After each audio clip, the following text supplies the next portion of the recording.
el comportamiento mecánico de las rocas y del macizo rocoso.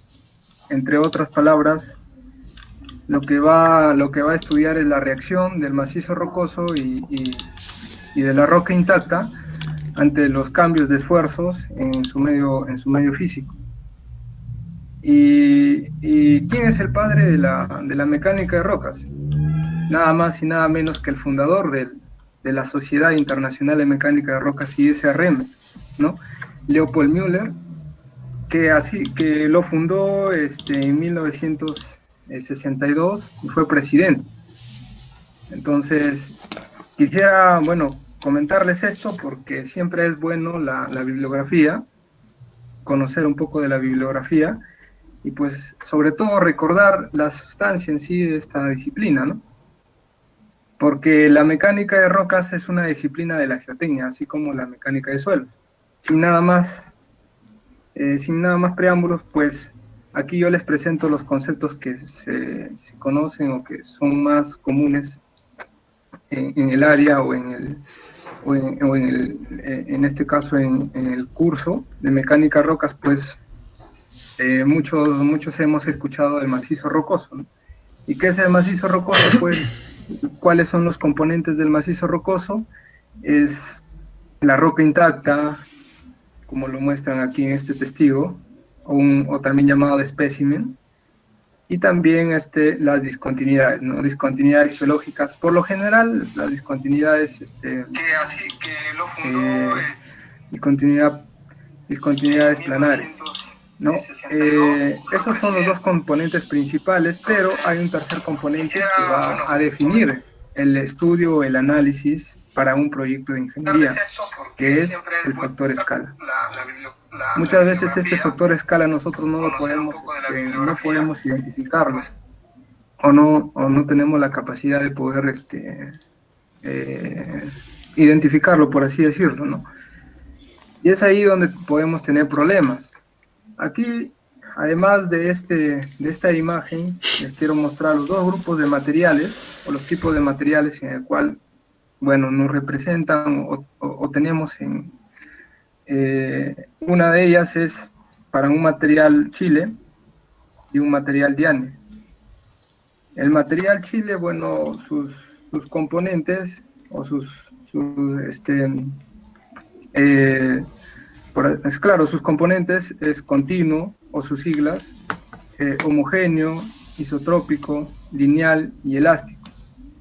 Mientras que un tipo de material diane es discontinuos, heterogéneos, anisótropos, no lineales y no elásticos. ¿Por qué yo quiero enfocarme en estos dos grupos? Porque esto me va a ayudar más adelante para cualquier metodología que yo utilice para el diseño de proyectos de ingeniería, pues conocer las relaciones constitutivas y el comportamiento en sí del macizo rocoso, pues, ¿no? Ante una excavación. Por ejemplo, nosotros aquí, este grupo de un tipo de material diane, pues es un poco más complejo.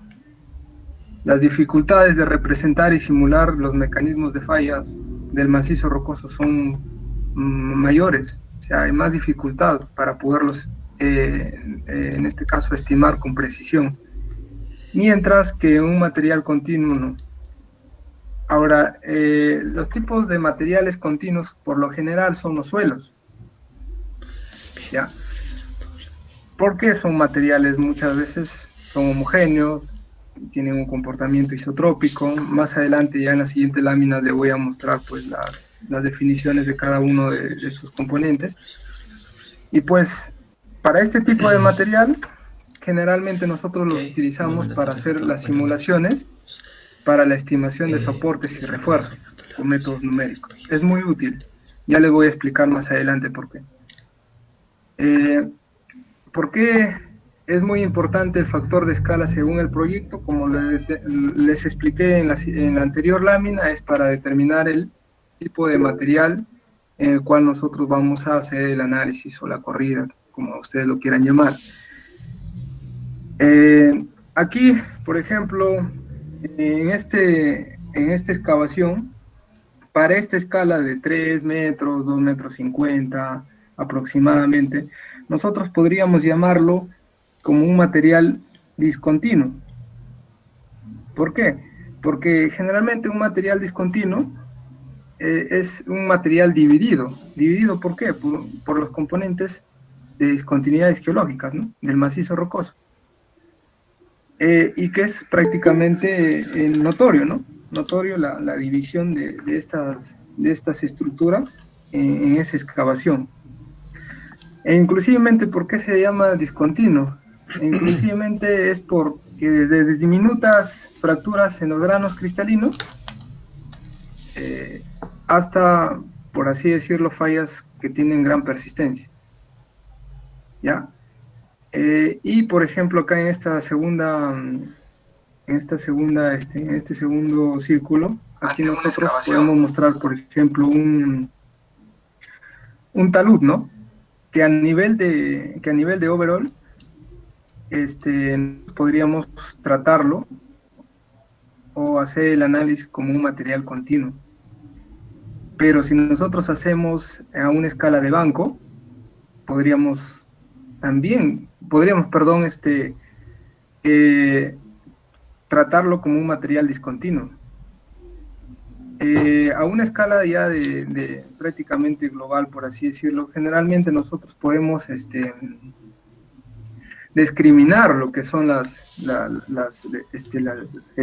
discontinuidades, porque en realidad para este nivel todo se homogeniza,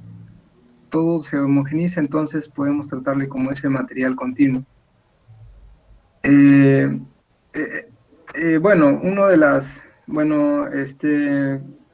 Por lo general las rocas ígneas son heterogéneas, ¿ya? Porque sufren complejos mecanismos de transporte de los fluidos magmáticos, asimismo las rocas, por ejemplo, metamórficas, por los diferentes procesos de metamorfismo. Entonces, aluden a este tipo de material discontinuo. Pero por lo general, por ejemplo, como le repetía anteriormente, los suelos son materiales continuos. Conforme se va, digamos, pasando de roca a suelo, en esa transición por la meteorización, todo eso lo va homogenizando.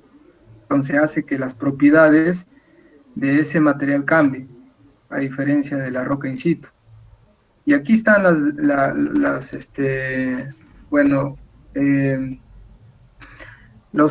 las definiciones de prácticamente homogeneidad y heterogeneidad. Como bien sabemos, para este tipo de material, la variabilidad de sus propiedades cambia según su posición. Según su composición va a cambiar para un material homogéneo y para un material heterogéneo. Por lo general, como les repito, en rocas ígneas, las propiedades van a cambiar según su posición por su composición. Y en el caso de la isotropía y la anisotropía, pues la variabilidad de sus propiedades es según su dirección.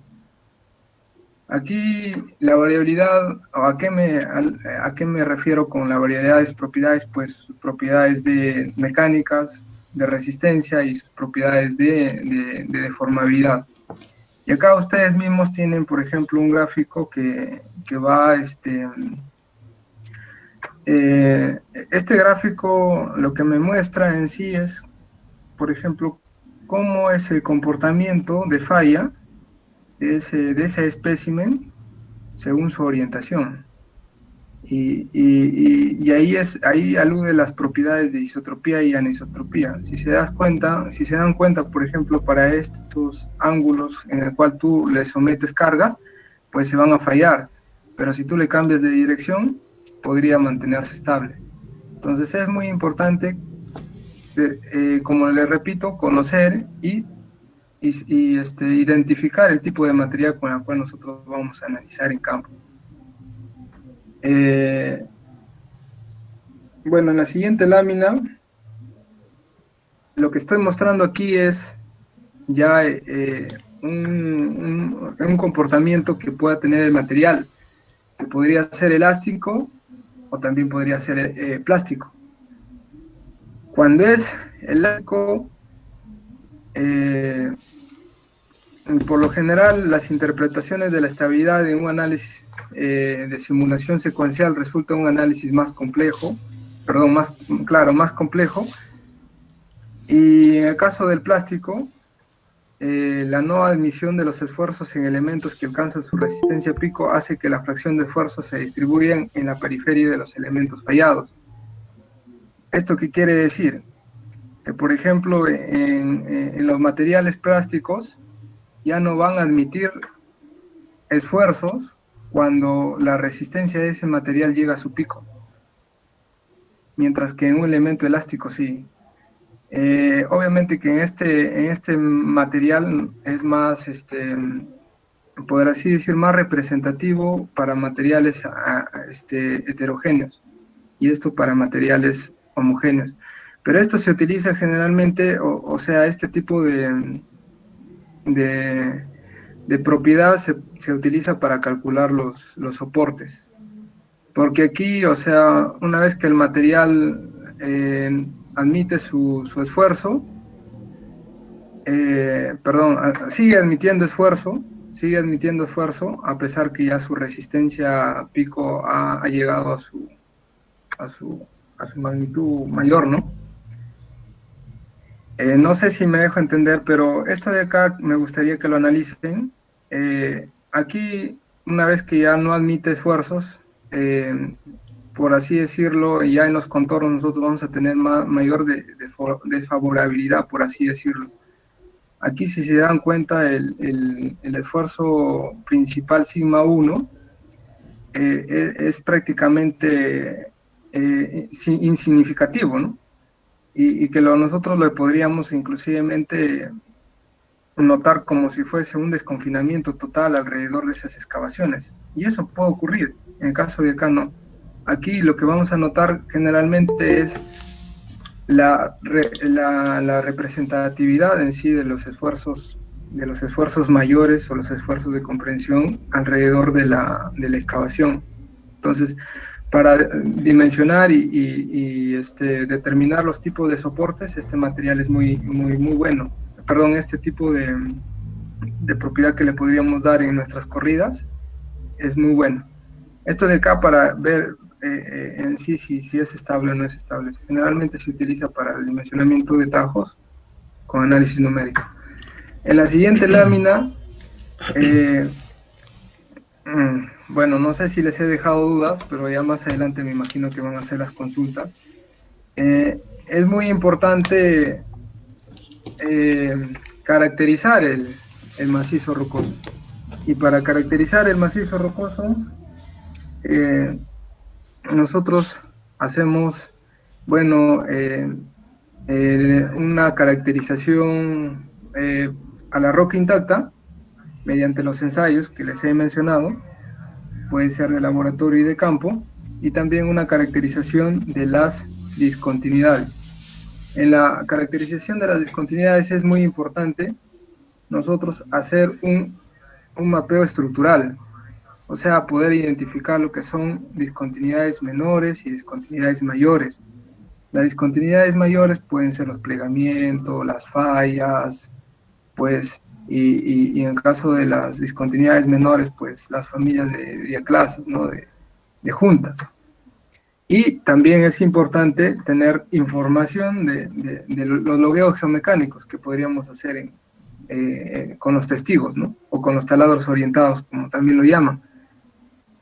¿Para qué sirve esto? Esto alimenta para realizar una clasificación geomecánica. La clasificación geomecánica, pues, son las variables cualitativas que podemos determinar en un mapeo, ¿no? En un mapeo en interior mina o en campo, y pues nosotros hacemos uso de dos hasta 3 o 4 clasificaciones. Los más comunes es el RMR y el Q de Barton, y cada una de estas clasificaciones geomecánicas, nosotros, ¿cuál es el fin? El fin es calificarlos, y nosotros lo vamos a calificar con un número.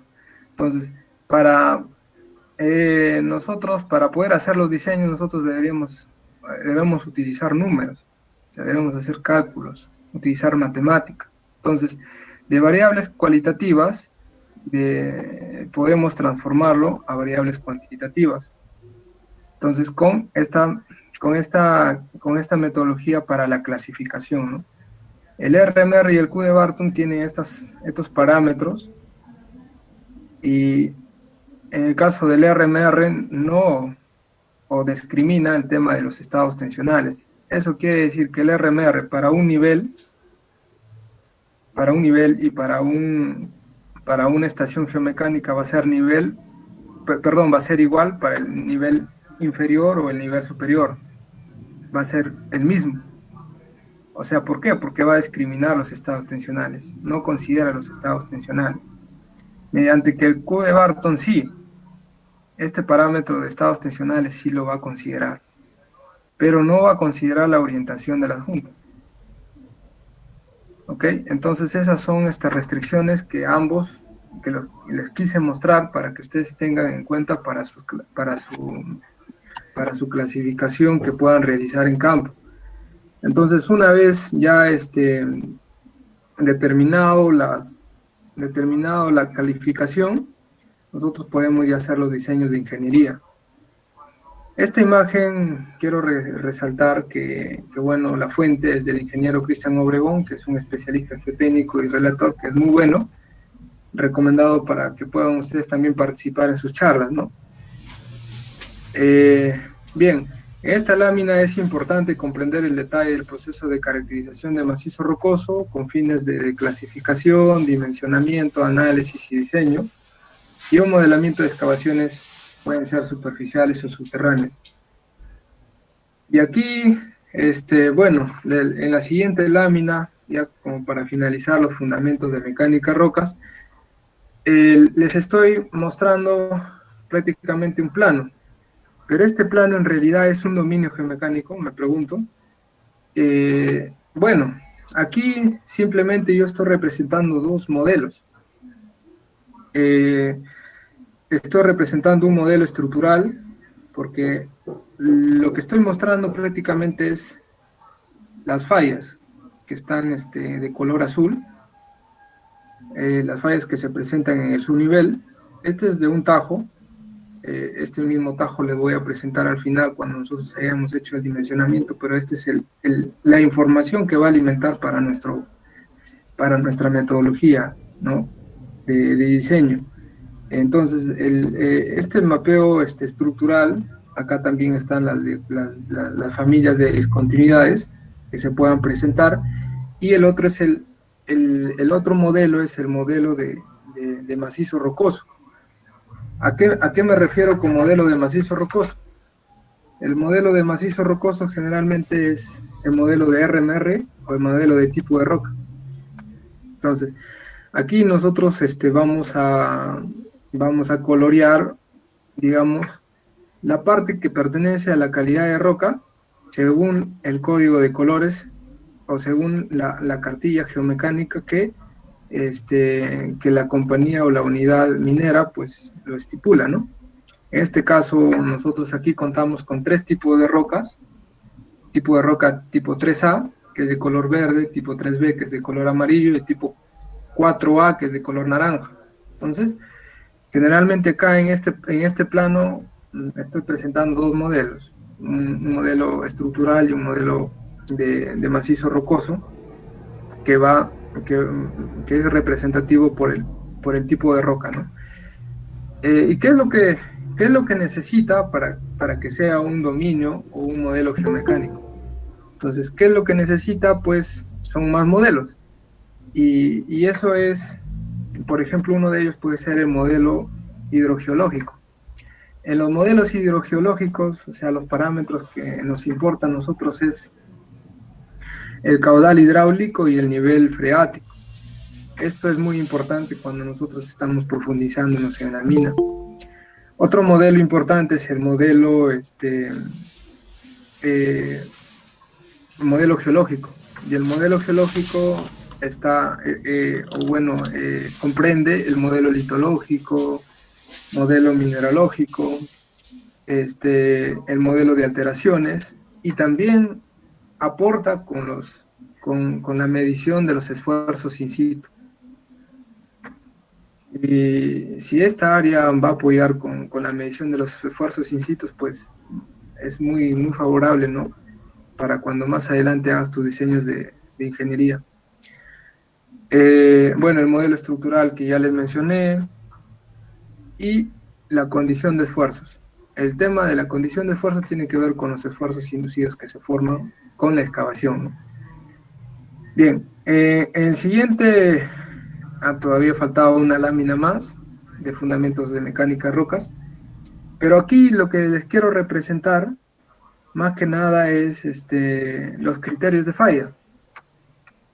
Acá los criterios de falla, pues en labores subterráneas, los más conocidos son tres, ¿no? Falla por desconfinamiento, falla por corte y falla por compresión, generalmente en el diseño de pilares. Entonces, estos criterios de falla, por lo general, están influenciados por los componentes del macizo rocoso. Y los componentes del macizo rocoso, pues, ya le hemos tocado en las primeras láminas, son las discontinuidades geológicas y la resistencia o las propiedades de la roca intacta, ¿no? La resistencia, sobre todo, bueno, ya a nivel de macizo rocoso, podríamos también calcularlo, ¿no? Entonces, en esta primera imagen, las discontinuidades van a invadir y van a hacer un control en esa excavación que nosotros realizamos. No solamente en una excavación horizontal, sino también en un tajo. A veces nosotros, generalmente nuestra excavación está controlada por las estructuras, en este caso estructuras geológicas, y por lo general hay dos, perdón, el factor de desencadenante es la gravedad, ¿ya? Y no solamente el peso de las cuñas o de los bloques que se formen, tanto alrededor de la excavación de esta labor horizontal o en las cajas de un tajo, no solamente es el peso, sino también muchas veces es el desconfinamiento. Ya, acá hay dos mecanismos de cómo se deslizan, por ejemplo, las cuñas. Uno puede ser por sliding y el otro es falling. El sliding es cuando está pegado a una superficie, pero las propiedades, por así decirlo, de las discontinuidades son desfavorables o hay presencia de factores influyentes que hace que esto sea inestable y se deslice, ¿no? En el caso del falling, también por el tema de sus propiedades de las discontinuidades, como es en el caso de la cohesión, también es producto, o qué es lo que origina el desprendimiento de esto, es el desconfinamiento. Cuando se desconfina, pues esto cae. Y en el caso de la segunda imagen, el factor desencadenante para el control de su resistencia del macizo rocoso o a nivel del macizo rocoso es los esfuerzos. Los esfuerzos van a jugar un papel importante según cómo se profundice la labor o cómo se profundice la mina. Muchas veces en profundidades de 500 a mayores, ya se va a discriminar el tema estructural y por lo general es el tema mayormente de esfuerzos. Y ¿qué es lo que se origina alrededor de una excavación? Pues es un radio plástico, es una zona en la cual pues la roca está prácticamente disponible para cualquier desprendimiento en función pues al tipo de esfuerzos que se originan, ¿no? Si son de desconfinamiento, pues por desconfinamiento van a caer, ¿no? Pero siempre se va a originar ese halo de plasticidad alrededor de esa excavación. Y eso ocurre, y eso es más notorio conforme, como le repito, conforme se profundiza la labor o la mina. Bien, sin nada, creo que ha sido bastante largo la conversación con respecto a los fundamentos de mecánica de rocas. Aquí ya les estoy presentando en sí la introducción del dimensionamiento de los tajos mediante el método gráfico de estabilidad.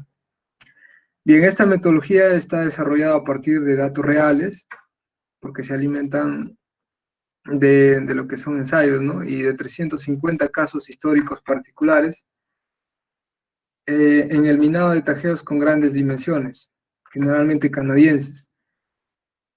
A su inicio fue desarrollado por Matthews, con 26 casos en 1981, luego pasó a Putin con 176 casos en 1988, y bueno, por último Nixon ya hizo las modificatorias con 235 casos en 1999, y este es el que perdura hasta ahora, ¿no? Aquí Nixon hace mucho énfasis al tipo de sostenimiento en los tajos, generalmente de taladro largos, cuando hace uso de cable Bolting. Y en función a eso va a crear, pues, ¿no? Estas franjas que podrían darle la característica de estable o no estable a una excavación. Bueno, la aplicación en sí del método gráfico de estabilidad consiste en determinar los factores tanto en el eje X como en el eje Y, o en el eje horizontal como en el eje vertical, pues es el número de estabilidad en la que se encuentra en el eje vertical y el radio hidráulico. ¿Y qué es el número de estabilidad? Pues es un factor que va a representar la habilidad del macizo rocoso para permanecer estable bajo una condición de esfuerzo dado.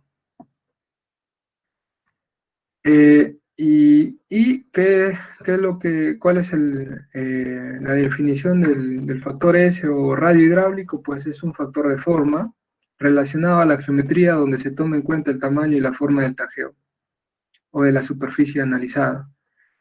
De estos dos factores dependerá la estabilidad de un tajeo abierto, donde el conocimiento del número de estabilidad es el principal factor de estimación. Su importancia radica en ver la influencia principal de los esfuerzos asociados a la forma, tamaño y orientación de la excavación. Entonces, el número de estabilidad es un parámetro muy importante que debemos estimarlo correctamente. El factor S ya es un parámetro que es dependiente y que lo podemos nosotros manipular. Ya, muchas veces podemos manipular la luz máxima, o sea, la longitud, pero no la altura ni el ancho, porque muchas veces depende de la estructura mineralizada y de los equipos que van a hacer la perforación en sí, ¿no? Bueno, la aplicación del método gráfico de estabilidad aquí eh, este gráfico asemeja, bueno, a un tajo.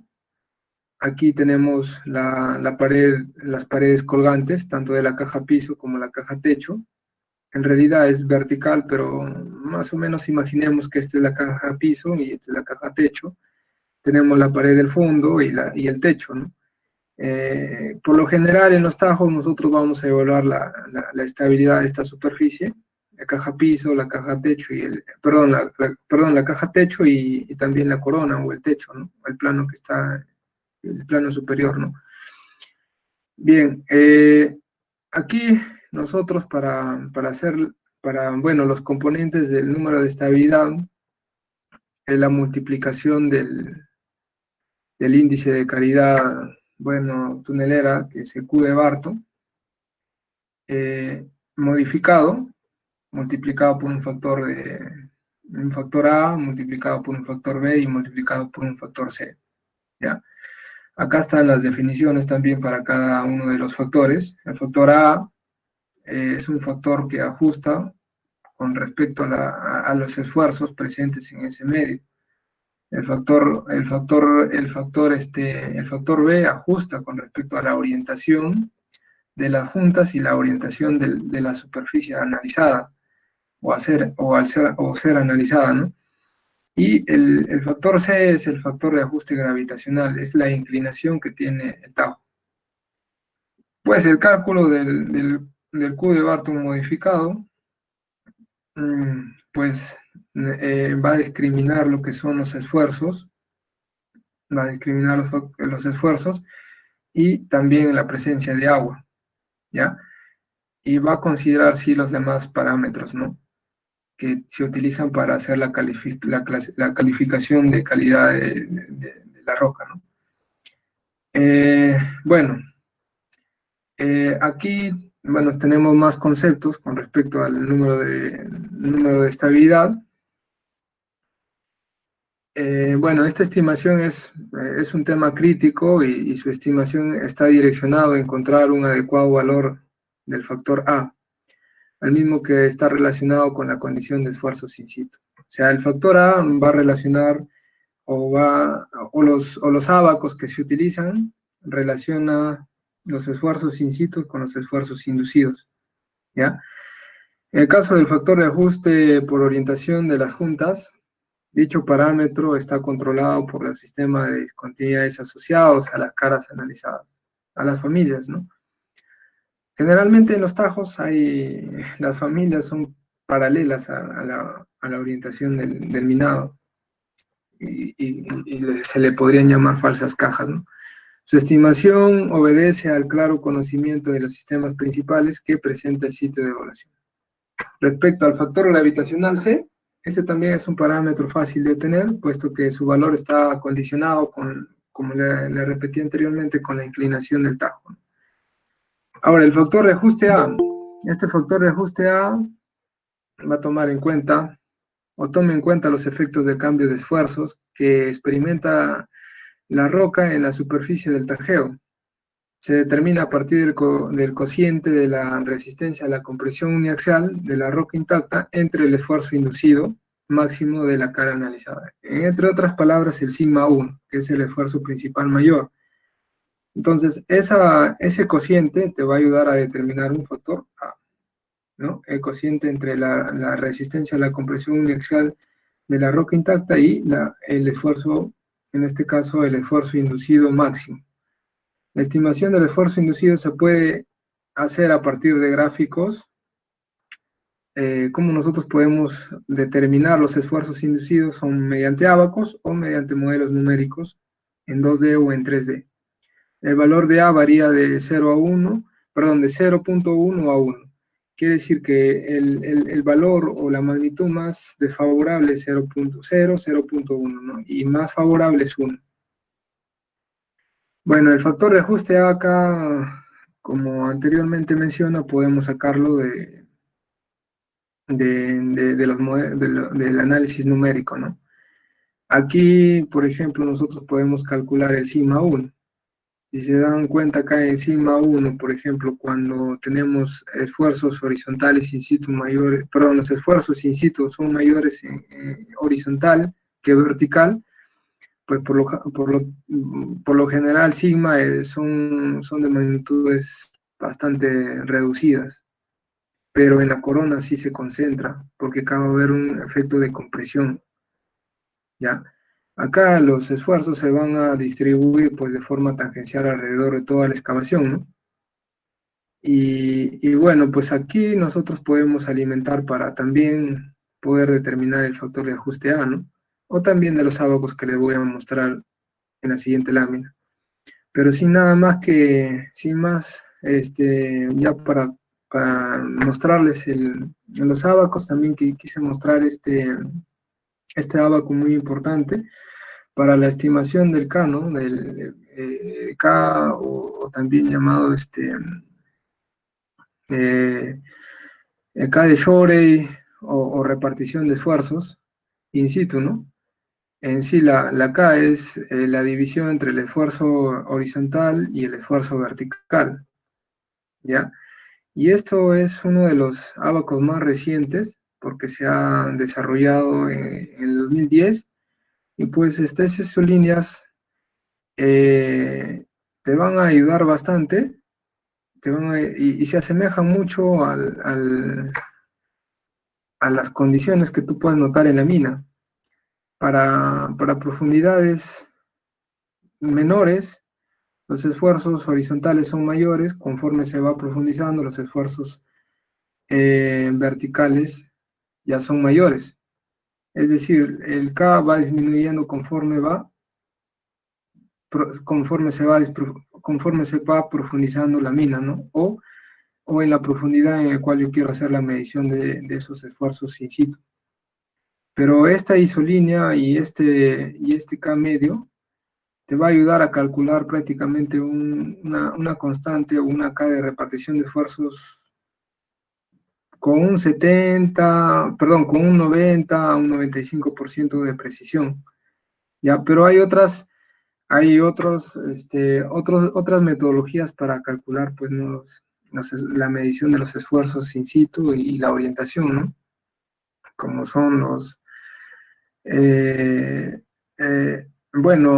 eh, también salió un ingeniero, pues Miguel Berrocal, con su metodología de talados detonados también para determinar. Es muy bueno el criterio.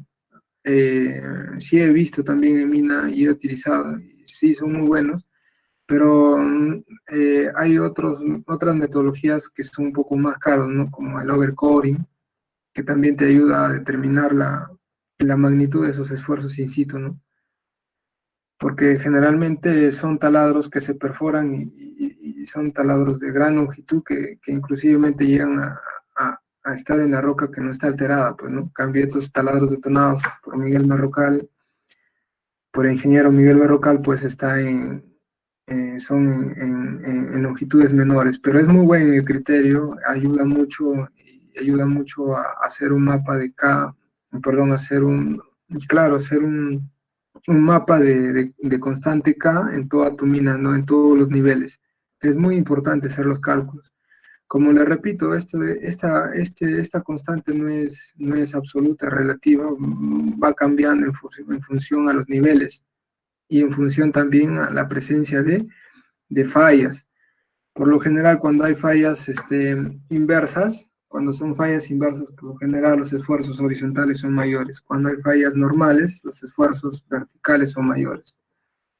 Entonces, también hay un análisis por las fallas presentes en la zona. Entonces, también es un análisis muy bonito que que te da buenos resultados, ¿no? Bien, ya en la siguiente lámina, aquí en esta lámina nosotros vamos a ya mostrar un ejemplo de estimación del factor de A. Nosotros aquí, por ejemplo, ¿cómo vamos aquí no? Nosotros aquí podemos estimar el esfuerzo inducido máximo, el esfuerzo inducido mayor, el sigma 1, mediante análisis numérico, pero acá nosotros podemos calcularlo mediante un ábaco. Acá esta relación nos va a poder determinar los esfuerzos inducidos máximos.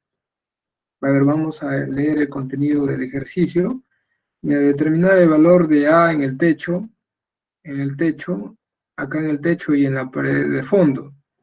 Si se tiene un tajeo con ancho, su ancho de minado es de 5 metros, con una altura de 20 metros, su altura, de nivel a nivel, del piso del nivel inferior al techo del nivel superior, la longitud, que son 300 metros de corte, perdón, 30 metros de corte, me estoy equivocando, y bueno, la profundidad es de 500 metros, ¿ya? Y su densidad de roca es de 27 toneladas por metro cúbico, asumir que la constante, bueno, aquí ya te da, bueno, yo asumo de que ya la medición de los esfuerzos in situ ya se ha hecho y se ha determinado esta constante o esta relación de esfuerzos, ¿no? De 1.5. Y la resistencia a la compresión uniaxial de la roca intacta son 100 megapascales. ¿Qué tipo de roca es esto? Pues para 100 megapascales, a condiciones ideales, puede estar entre una roca tipo 3A, más o menos, ¿no? 3A o 2A, 2B, tipo de roca, ¿no? Para este primer parámetro de resistencia a la compresión uniaxial. Bien, la relación en el techo, nosotros acá vamos a relacionar, aquí están las relaciones para poder nosotros alimentar y poder al final determinar los esfuerzos, el esfuerzo inducido máximo. Este es el techo y esta es la pared de fondo. Aquí en el techo la relación es esta de acá. Es la relación, o sea, la razón de esfuerzos en el plano horizontal es sigma, o sea, el esfuerzo horizontal 2 entre el esfuerzo horizontal 1. Esa es la relación, ¿ya? Para la pared de fondo, la relación de los esfuerzos es los esfuerzos in situ, ¿ya? Es el esfuerzo horizontal 2 entre el esfuerzo vertical. O sea, acá se asemeja que la constante, esta acá, ¿no? Es de 1.5. Y aquí, cuando nosotros prácticamente asumimos que el esfuerzo horizontal 2 y el esfuerzo horizontal 1 son iguales, pues acá la constante mínima va a ser 1. Siempre en 3 dimensiones hay dos constantes, constante mínima y la constante máxima, que te va a ayudar a determinar la relación de los esfuerzos en los 3 ejes. ¿Ya? Entonces, aquí nosotros nuestra constante es para la pared de fondo es 1.5 y acá nuestra constante para el techo es 1. ¿Ya? Y ahora la proporción de la dimensión entre el ancho y altura, en la pared de fondo es la relación entre la altura del tajo, que es una altura de 20 metros, y el ancho, que es 5 metros. Entonces la relación te va a dar de 4. Acá la relación para la pared de fondo es de 4. Ahora, la relación para el techo, la longitud del tajo, la longitud de minado, entre el ancho de minado. Ese es para el techo. Entonces, es de 6, ¿no? De 6. Ese es el parámetro. Con estos valores con estos valores nosotros lo ubicamos en el eje X, aquí está 4 y acá está 6. Y también vamos a converger con la isolínea, ¿no? De la constante K. La constante K, por ejemplo, es la constante K para el techo es 1 y la constante K para la pared de fondo es 1.5, es de color verde. Entonces, estas constantes nosotros me van a ayudar a tener una magnitud de esta relación. Del esfuerzo, perdón, bien puede ser el esfuerzo para la pared de fondo, la relación del esfuerzo inducido máximo, sigma 1, entre el esfuerzo vertical o el esfuerzo in situ. Y en el caso del techo, el esfuerzo inducido máximo también, sigma 1, porque el sigma 1 puede tomar tanto vertical como horizontal, y entre el esfuerzo in situ horizontal, ¿no? Entonces, aquí ya, por ejemplo, esta relación, ¿no? Para el caso del techo, acá dice, para el caso del techo la relación es 3.5. Para el caso del techo la relación es 3.5. Acá, pues, ¿no? Acá en este punto, ¿no? Con esta relación, ¿no? De 6, ¿no? Y la constante de 1, ¿no? Constante K. ¿Por qué? Porque el sigma 1, claro, sí, podría llamarle sigma 1 horizontal es igual al sigma 2 horizontal, ¿ya? Entonces, bueno, esa es la relación, ¿no? Y si se dan cuenta, si nosotros calculamos, ¿cómo nosotros vamos a calcular el esfuerzo vertical? En el punto donde vamos a analizar, ¿no? Es con esta profundidad. Esta profundidad nosotros vamos a multiplicar, o bueno, el esfuerzo vertical es la multiplicación del peso específico, convertida ya en unidades de megapascales, multiplicada por la profundidad. En este caso es 0.027 por 500 metros. Y te va a salir 13.5 megapascales. O sea, la multiplicación de esto con esto te va a salir esto. Obviamente en las unidades de megapascales, ¿no? De esfuerzo. Entonces 13.5 va a ser el esfuerzo vertical. Si nosotros ya nos dan nos dan la constante ya, la relación de esfuerzo, podemos determinar el esfuerzo horizontal, que en este caso es mayor, ¿no? 20 megapascales. Entonces con eso también podemos determinar el sigma 2, ¿no? ¿Ya? Entonces nosotros ya una vez calculado la relación del esfuerzo principal mayor y el esfuerzo vertical para el techo, asimismo la relación del esfuerzo principal mayor y el esfuerzo horizontal in situ en la pared de fondo, entonces ya pues, nosotros podemos determinar, ¿qué es lo que podemos determinar? Pues es el esfuerzo principal mayor. 47 megapascales y 50 megapascales en el techo y en la pared de fondo. Si se dan cuenta, en el techo nosotros estamos para cuando los esfuerzos horizontales son mayores, por lo general en el techo siempre va a haber un efecto de compresión, siempre va a haber un efecto de compresión. Y en los hastiales o en las cajas va a haber un relajamiento, un desconfinamiento, por así llamarlo. Y aquí se está ajustando bien este método empírico, ¿no? Está relacionando muy bien. Ahora, ahora ya para calcular nosotros el factor A, para calcular el factor A ya tenemos, pues, ¿no? Ya tenemos el esfuerzo principal mayor. Simplemente le dividimos a su resistencia, ¿no? A la compresión uniaxial simple, ¿no? O la resistencia a compresión de la roca intacta, que es 100 megapascales entre 47, 100 megapascales entre 50 megapascales. Entonces, este de acá es el parámetro que me va a ayudar, esta relación me va a ayudar a determinar el factor A. Y el factor A está en 0.1. Quiere decir que en el techo es desfavorable, ¿no? El techo es desfavorable. Ahora, para la estimación del factor A, ya no en el techo ni en la pared de fondo, sino en la pared colgante, tanto en la caja techo como en la caja piso. ¿Ya? Aquí nosotros vamos a hacer, vamos a tener otro, acá sí es muy importante para esta superficie. Aquí nosotros vamos a calcular los esfuerzos en el punto de intersección de una línea vertical y una línea horizontal. Ya para esta superficie de la caja techo y la caja piso. Entonces aquí nosotros sí es un poco más tedioso, ¿no?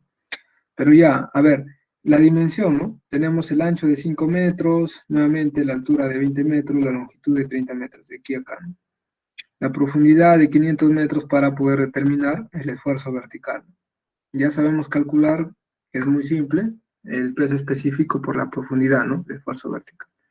Y como ya nos dicen que la constante de repartición de esfuerzo es 1.5, pues fácil, ¿no? Ya podemos calcular los esfuerzos horizontales. Lo mismo, ¿no? La relación acá, pues, la razón para los esfuerzos, perdón, la razón de esfuerzos para los planos verticales, para los planos horizontales, así como la relación las proporciones en cuanto a sus dimensiones, pues es lo mismo que el anterior, pero acá cambia el gráfico. El gráfico es otro. Si se dan cuenta, acá tenemos unas isolíneas crecientes y acá decrecientes, ¿no? Acá nosotros para las paredes colgantes debemos hacer uso de esto, ¿ya? Y acá mismo nosotros vamos a tomar, por así decirlo, vamos a también hacer el mismo procedimiento para el plano vertical, en este caso para la línea vertical, que es esto, la línea vertical, la misma relación, y para la línea horizontal, la relación entre la longitud y el ancho, ¿ya? La línea horizontal, la línea vertical, y pues esas magnitudes, esos números, pues lo voy a ubicar en el plano horizontal, en el eje X, y voy a determinar su relación, ¿no? De los esfuerzos inducidos y los esfuerzos in situ. En este caso, para la línea vertical, es menos 0.25, y para la línea horizontal es 0.25. Si se dan cuenta, los esfuerzos principales son insignificantes acá en el piso o en el techo. Eso quiere decir que se asemeja mucho a esto, que hay desconfinamiento, si se dan cuenta. ¿Por qué? Porque los esfuerzos prácticamente ya casi son negativos y son insignificativos en magnitud, es decir, que se está desconfinando. Entonces, sí prácticamente se asemeja a los análisis numéricos, ¿no? Y bueno, lo importante es que acá voy a calcular, ¿qué es lo que voy a calcular? Pues la relación para hallar el factor de ajuste entre la resistencia, la compresión y los esfuerzos inducidos. ¿no? Máximo, que es mayor de 10 y mayor de 20. Si es mayor de 10 y mayor de 20, pues está en esta zona, ¿no? En una zona estable. Entonces, para acá, si se dan cuenta, aparentemente es favorable, ¿no? No vamos a tener acumulación de energía por compresión, o sea, no vamos a tener una falla por compresión, pero sí nosotros acá debemos tener en cuenta que hay desconfinamiento, así que vamos a tener problemas con desprendimiento de aquellas, si está controlado por discontinuidades y hacen formación de cuñas menores, pues eso obviamente se podría desprender por desconfinamiento, ¿ya? Eh, bien, el ajuste o el factor de ajuste B. Este factor está relacionado a la consideración del sistema crítico relativo a la orientación de la excavación. También representa el sistema que se halla de modo paralelo a la superficie de análisis. Entonces, esto es el plano de superficie del análisis y el plano, y el plano promedio de las familias. Ya no se hace para cada una de las discontinuidades presentes en el Tajo, sino para el plano promedio de cada familia, ¿no? Generalmente los más críticos o los más representativos, ¿no? Acá nosotros tenemos el ábaco, el gráfico, en el cual aquí en el eje X, bueno, representa lo que es la diferencia entre entre su dip, y dip es buzamiento, la diferencia entre su buzamiento del plano, plano del Tajo, o del plano analizado, al ser analizado, y el plano de la discontinuidad. Esa diferencia de buzamientos, tú lo puedes ubicar acá en este eje X. Y a la diferencia de sus strike, que es su rumbo, está en estas isolíneas, ¿no? Acá está en una diferencia de 0 cuando son paralelos. El rumbo por lo general nosotros en los tajos, bueno, en la mina donde trabajo, por lo general son paralelos o subparalelos. Entonces voy a trabajar con esta línea. Este es cuando ya, digamos, hay una diferencia de 30 grados, una diferencia de 45, de 60 y 90. ¿Y por qué 90? Ya es prácticamente favorable, porque ya es perpendicular, pues, ¿no? Cuando ese plano de las discontinuidades son perpendiculares a la dirección del plano o la superficie a ser analizada, pues va a ser favorable, ¿no? Cuando son desfavorables es cuando son paralelos. Y aquí si muestro, acá voy a mostrar mucho, o bueno, voy a mostrar el factor de ajuste B, ¿no? ¿Ya? Pero acá hay una pequeña matriz que me va a resumir todo esto, que me va a ayudar con facilidad a poder determinar. Por ejemplo, aquí, esta línea de acá representa el plano de la superficie a ser analizada. Acá es horizontal y las demás líneas, la familia representa las discontinuidades. Pero, ojo, esto de acá, esta matriz es cuando son paralelos, tanto el plano de superficie analizada y el plano de las familias, es cuando son paralelos. Ya, acá cuando está inclinado, por ejemplo, y acá está son paralelos, pero acá están formando un ángulo, ¿no? Y ese ángulo es esto de acá, ¿no? Perdón, es la diferencia de sus buzamientos. Acá está 90 grados, por ejemplo, su buzamiento es 90 grados. Son paralelos, pero su buzamiento es 90, perdón, la diferencia de sus buzamientos es 90, son perpendiculares. Acá aparentemente son 90 también, ¿no? 90, acá está buzando de esta manera, por así decirlo, la caja techo, y la otra, la de la familia discontinuada, busa en el sentido contrario, pero tienen la misma orientación, o sea, el mismo rumbo, ¿ya? Porque esto, como lo repito, es para el mismo rumbo. Pero la diferencia de sus buzamientos son 90, acá igual, 90. Acá son cuando son tajos verticales, mira. Pero acá generalmente para el techo sí es desfavorable, pero si son para las cajas piso y techo, perdón, para la caja piso o para las paredes colgantes no, pero para el techo sí puede ser. Eh, pero acá es favorable, ¿no? Y acá igual, ¿no? Acá también está la superficie a ser analizada y la inclinación de las familias, ¿no? Y acá está el ángulo, ¿no? La diferencia. Pero como le repito, todo esto de acá se cumple siempre y cuando sean paralelos en rumbo, ¿ya? En rumbo. Cuando hay una diferencia de 60 grados ya va disminuyendo, cuando es 45 va disminuyendo, cuando es 30 va disminuyendo. ¿Y qué pasa cuando son paralelos?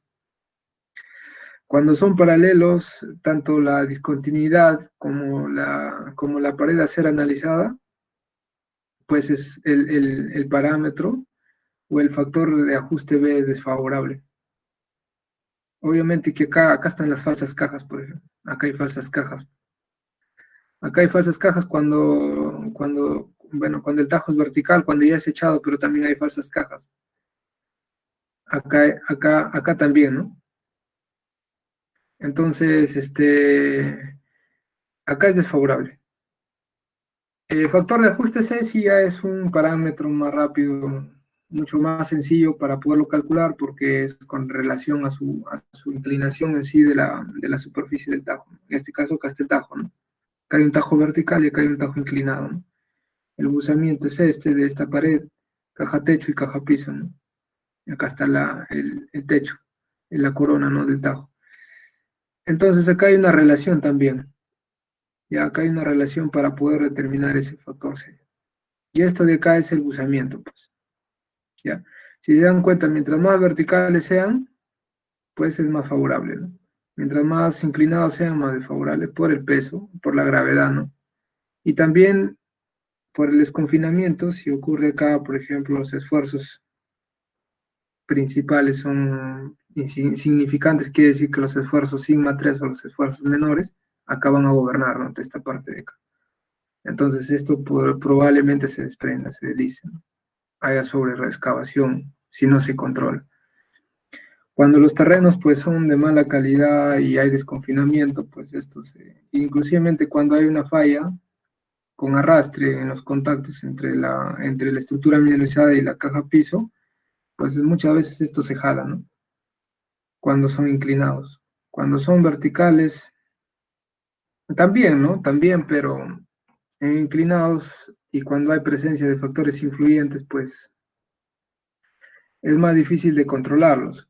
Obviamente que muchas veces, de acuerdo al presupuesto, se puede endurar esa zona también. Hay una metodología en la cual nosotros hacemos taladros del nivel superior, perdón, enduramos toda esta parte del tajo antes de minarlo, ¿no? Antes de hacer la voladura, porque acá hay un nivel inferior y acá hay un nivel superior. Entonces acá se hacen las perforaciones y en los contactos generalmente ya puede ser, depende, pueden ser paralelos o pueden ser conectando a la caja, se le puede colocar lechada de cemento o resina para endurarlos.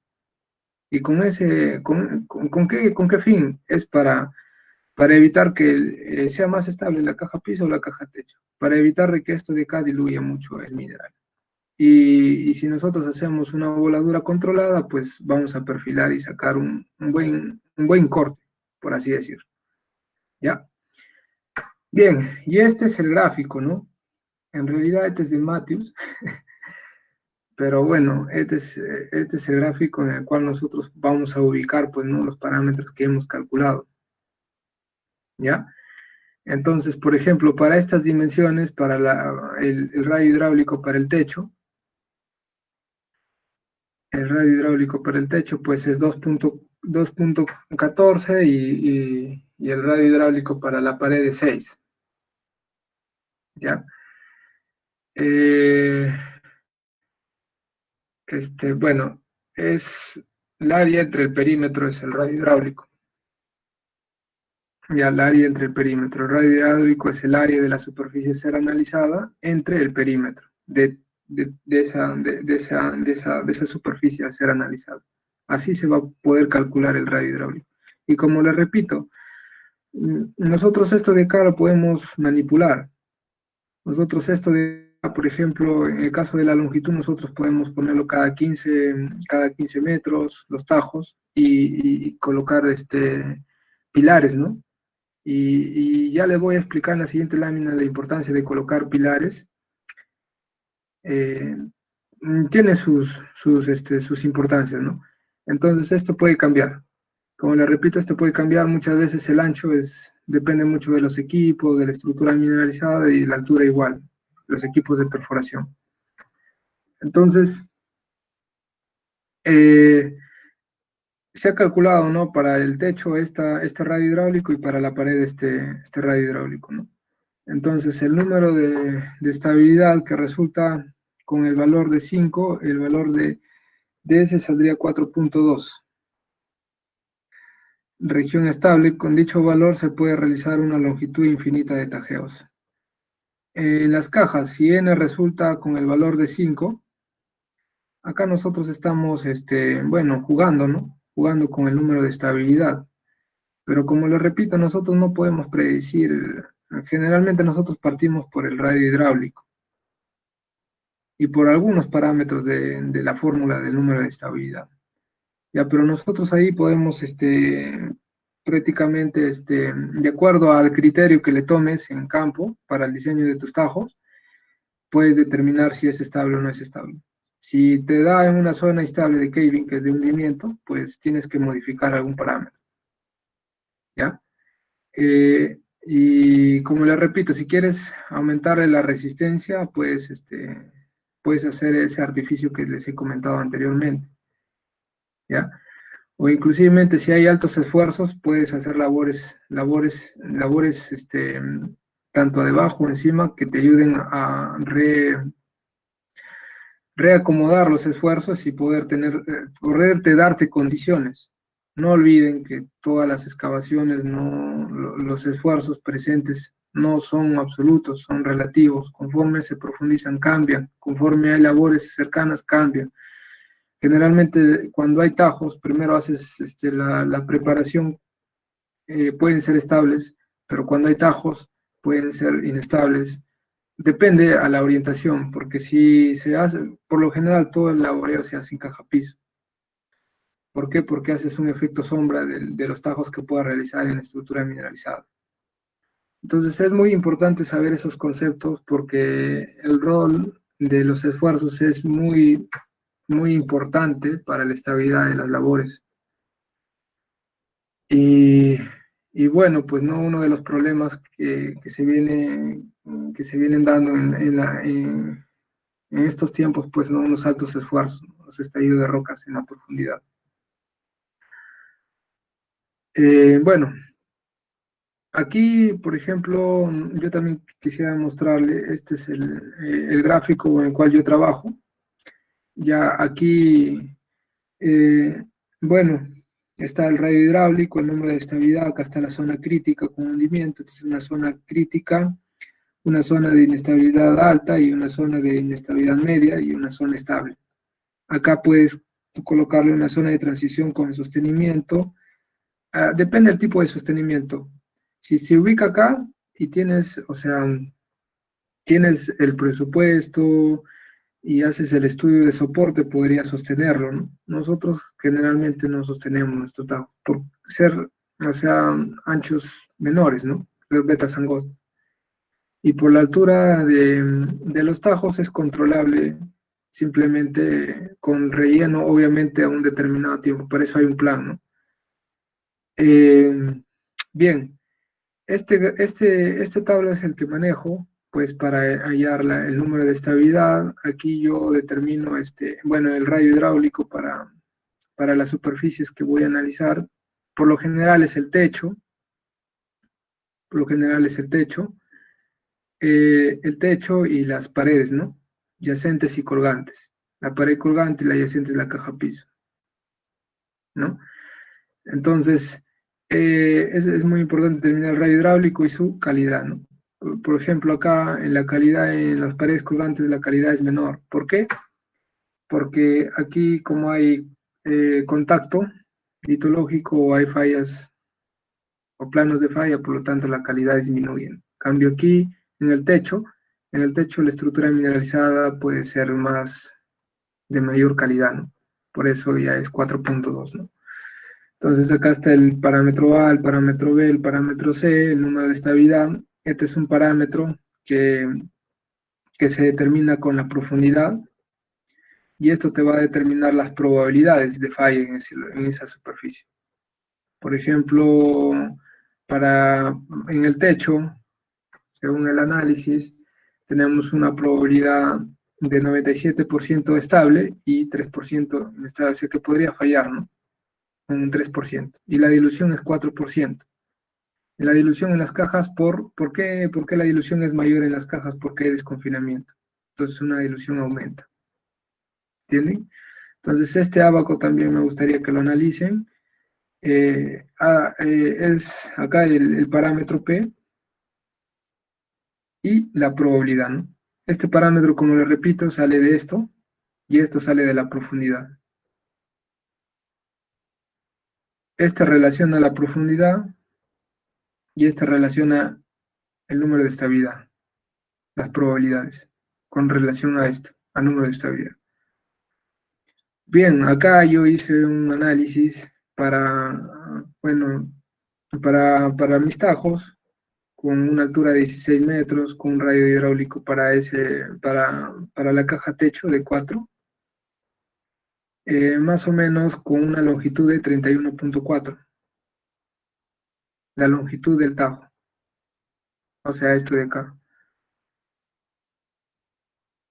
esto, esto de acá de largo, ya el corte.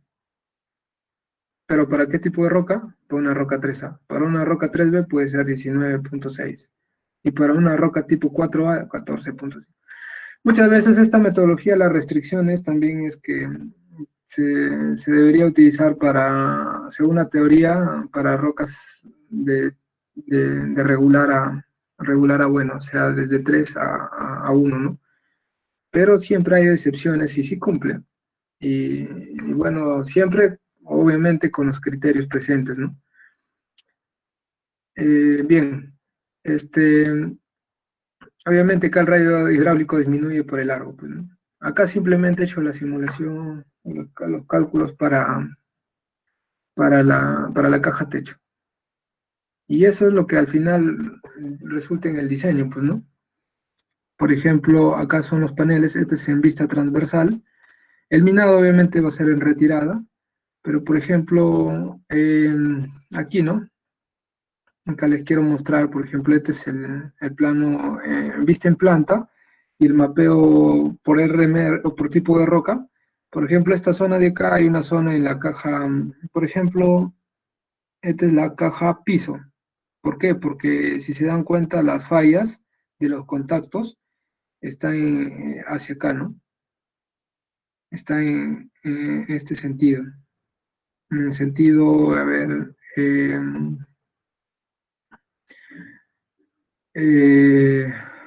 bueno, este es norte, eh, es más o menos eh, sureste, ¿ya? En una orientación sureste. Entonces, la caja techo es casi color verde, bueno, es de roca 3A, y la caja piso hay un espejo de falla, y ahí, por lo general, creo que hay factores influyentes, por eso se pinta de color naranja, tipo de roca 4A.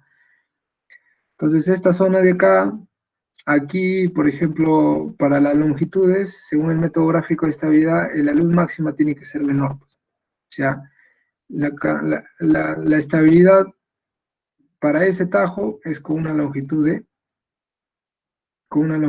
14 o 15 metros más o menos, ¿ya? Para un tipo de roca 3B ya puedes aumentarle, para una roca tipo 3A ya le puedes aumentar más. Pero obviamente que siempre tienes que acompañarle con los pilares, ¿no? Con los pilares. Por ejemplo, aquí, este es en la zona donde les he mencionado, donde la roca es de mala calidad, y acá ya, bueno, aumenta la calidad de la roca, y siempre irse por las zonas más críticas, ¿no? Entonces acá ya la roca ya está entre 3B y 3A, ¿no? Entre un promedio puedes ir aumentando las longitudes, ¿no? Conforme también este planeamiento de ajuste, ¿no? Porque todo depende también del mineral que tienes que sacar, pues, ¿no? Y acá, por ejemplo, ¿por qué se ha dejado un pilar de mayor dimensión? Generalmente los pilares que se dejan acá es de 3 metros, acá puede ser más, depende a la condición, depende a la inclinación. Por lo tanto, acá la inclinación también es desfavorable, por lo tanto, acá se ha dejado un pilar más grande. Y acá, ¿por qué se ha dejado más grande? Porque también el mismo, ¿cómo se llama? El mismo contorneo que hace geología determina que esta zona es pobre. Entonces, si es pobre, hay que dejarlo como pilar, ¿no? Entonces, ya se deja como pilar de mayor dimensión. Entonces, bueno, son criterios que se toman también, ¿no? Bueno, ¿por qué la importancia de estos pilares? Que te van a dar una distribución relativamente uniforme de reforzamiento escaso e inefectivo para controlar las paredes del tajo. O sea, cuando no hay refuerzos como cable bolting en estos tajos, porque la altura son de 16 metros más o menos, pues los pilares te van a dar estabilidad de la caja techo y de la caja piso. Y te van a ayudar a reacomodar los esfuerzos inducidos generados en ese tajo. Sobre todo por el desconfinamiento que hay en las cajas, porque si tú lo dejas toda esta longitud de acá, pues vas a dejar mayor en exposición que ese desconfinamiento pues pueda desprenderse, ¿no? Cuando el reforzamiento es necesariamente escaso, en promedio, la concentración del reforzamiento en zonas localizadas apropiadamente pueden mejorar su potencial de control del terreno. También controlan la dilución, como le dice acá, ¿no? Ayuda a minimizar la dilución, los pilares. Controla el desplazamiento de la roca en la periferia del cuerpo mineralizado y en la roca de las cajas. Forma paredes estables sin sostenimiento durante el minado de tajeos, ¿no? Bueno, en este caso, acá no son secundarios, porque acá son tajeos primarios, ¿no? Como son vetas angostas, pero cuando son ya vetas, son cuerpos, ya es otra metodología, ¿no? Bueno, como para finalizar también, les quise mostrar, pues, la importancia de las ventajas de un material plástico para nuestros análisis numéricos, ¿no? Para nuestros análisis numéricos. Este es el FLAC 3D, pues es un software muy bueno, que te ayuda muchas veces a predecir con precisión los proyectos de diseño que tengas, ¿no? Obviamente que tienes que conocer el tipo de material, como ya hemos hablado anteriormente. Bueno, una de las ventajas es los modelos con secuencias complejas son tratadas de forma adecuada, la capacidad de predecir desplazamientos son mucho mejores, los desplazamientos son en milímetros, mientras que en plástico puede ser en centímetros. Representa la distribución de esfuerzos por daño de falla del macizo rocoso. Aquí, por el mismo hecho de que el material es discontinuo, obviamente hay presencia de discontinuidades, pero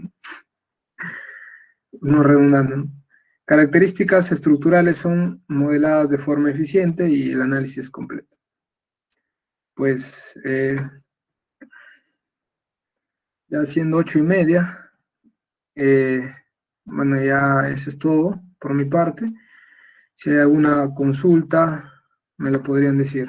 Gracias.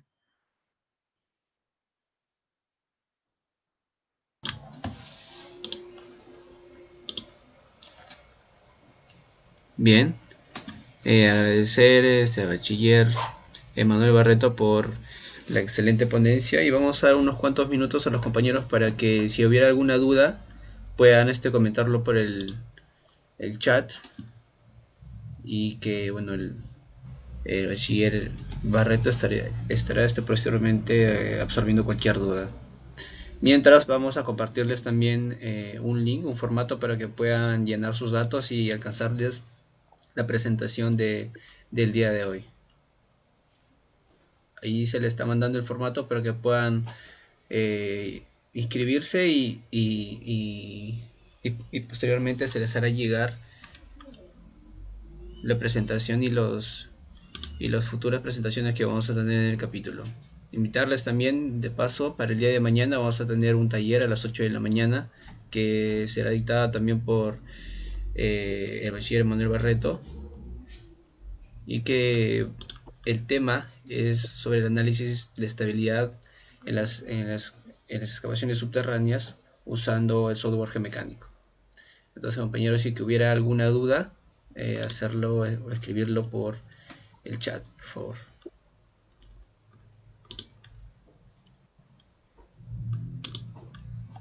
Sí. Sí, justo acá en los comentarios tenemos una pregunta de bueno, compañero Jorge Ronnie Espín Campos que dice, ¿por qué el cálculo del factor A se toma un K igual a 1? Ok, ya. Bueno, a ver, vamos a poner las diapositivas. Mm, de acá, ¿no? Como le repito, nosotros, bueno, para el ejemplo estamos asumiendo, ¿no? Esa constante de repartición de esfuerzos, 1.5 y 1 para los esfuerzos horizontales, ¿ya? Pero eso no quiere decir que sea lo correcto. Para eso, le invito a averiguar, ¿no? En la bibliografía, en la medición de los esfuerzos in situ, ¿no? Y las metodologías que se utilizan para ese cálculo. A veces tú puedes determinar que los esfuerzos o que esa constante puede ser 1.5, puede ser 1, puede ser menor de 1, y puedes determinar la orientación de los esfuerzos. O sea, no necesariamente pueden ser horizontales o verticales, siempre puede tener una inclinación debido a las estructuras presentes, o estructuras geológicas presentes en esa zona donde tú quieres medir los esfuerzos in situ.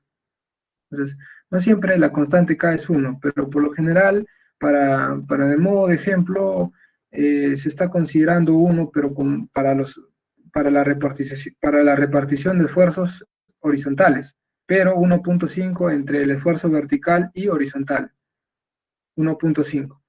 Entonces, como te repito, si tú tienes ya calculados en la mina, eh, si tienen una metodología, puede ser por overcoring o por abacos, si tú lo tienes determinados esas constantes, utilizas para tu diseño, ¿no? Tu diseño de dimensionamiento de tajos con este método.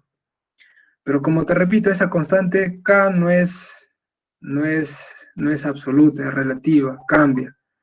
Entonces, es muy importante empaparnos un poco más con relación a esta constante, ¿no? No sé si eso le puede responder a tu pregunta.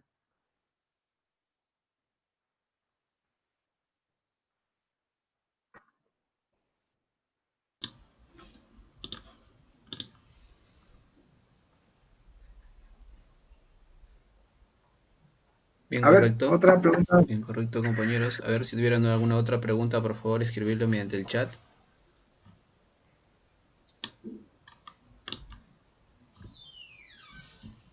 Igual se les repite que se le ha pasado un formato para que puedan llenar sus datos y hacerles llegar la presentación del día de hoy.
Bien, al no haber más consultas, agradecemos nuevamente la ponencia del bachiller Manuel Barreto y por el tiempo que se ha tomado para brindarnos estos conocimientos. Le invitamos nuevamente a los asistentes al día de mañana a las 8 de la mañana a asistir al taller donde se va a ver un tema muy interesante respecto al uso del software geomecánico para el análisis de la estabilidad de las excavaciones subterráneas. Entonces, compañeros, los esperamos el día de mañana, y si hubiera algunas palabras de parte del ponente, le damos pase y ya estaríamos ya culminando este webinar.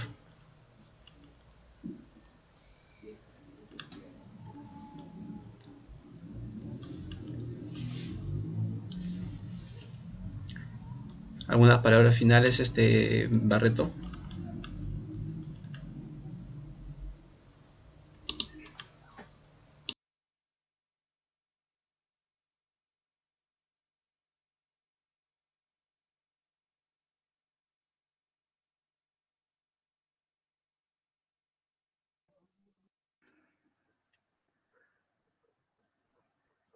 Sí, muchachos, bueno, eh, ya casi van a ser las 9.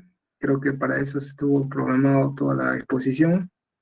Agradecerles, ¿no? Si no hay otra pregunta o alguna duda, pues ya por mi parte todo, bueno, todo es por mi parte, esto ya puede finalizar, ¿no? Gracias a todos.